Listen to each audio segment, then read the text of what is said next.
Does LeBron owe the Lakers? Does he have a responsibility to help them keep Luka? Let's take a look at what First Take had to say about this topic. Should LeBron feel some responsibility to recruit Luka to sign with the Lakers? Hell yeah. Hell yeah. A lot of responsibility. I disagree with Perkins. I don't believe LeBron has a responsibility to try to convince Luka to resign. That's the front office responsibility. Brian and Stephen A responded to Perk's comment with this. I mean, this is a nuanced answer. It's not that he wouldn't do anything, like wouldn't pick up the phone or whatever, but actions over words. The Lakers' actions have made it clear they're focused on Luka. I want to make sure that I'm very, very clear. It is not LeBron James' responsibility to ensure that Luka Doncic re-signs with the Los Angeles Lakers. But that doesn't mean he shouldn't feel a responsibility. I do agree with them. It's not his responsibility, but he could say a few convincing words. But I think Bron used his play to speak for him. But honestly, anyone who feels that he has a responsibility is just misinformed. That's just not what the Lakers greats do.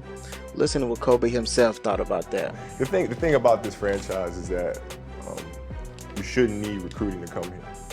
Right? It takes a special person to want to play for this franchise and take the pressure that comes along with playing for this franchise. The pressure of following Magic's footsteps and myself and like the dynasty that we've had. It takes a special person to do that. And if I need to convince you to come here to carry that legacy forward, you ain't the one to be here. We all know the Lakers are going to try to go all in to get Luka to sign a huge extension, and I believe he plans to. He even had dinner with Rob Pelinka and JJ Redick, and I'm sure they discussed the future and how to build a team around him. At the end of the day, the front office has that responsibility. They work in the best interest of the organization. Players work in the best interest of themselves. And when LeBron was asked about how he felt about the roster construction, this is what he had to say. LeBron, basically from mid-January on, right when AD got injured, you guys started playing a lot of centerless basketball, and that required a lot from you and Doe and Rui and then Vando once he got back. Just from a physical, taxing standpoint, how tough was that for the last 3.5 months to play that style, and do you feel like that caught up at all in this series? No comment. I'll never say that because my guy AD said what he needed, and then he was gone the following week, so I got no comment. Rich Paul was also asked, and he gave a more open response. It's no surprise to me. I really didn't, and I said this on the show as well, I just really didn't think that the roster for the Lakers was anywhere close to a championship type roster, and that's not making excuses. It's just a fact.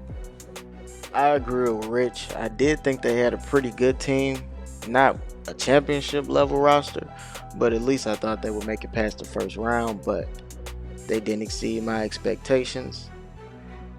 Rob Pelinka also had something to say about the roster as well.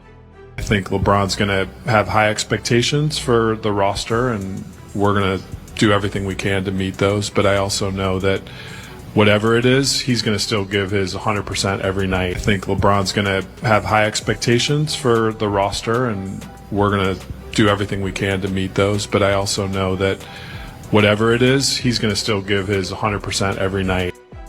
Rob does need to get in his bag this summer with free agency and the trade market so they can build a championship roster next year to compete for a championship.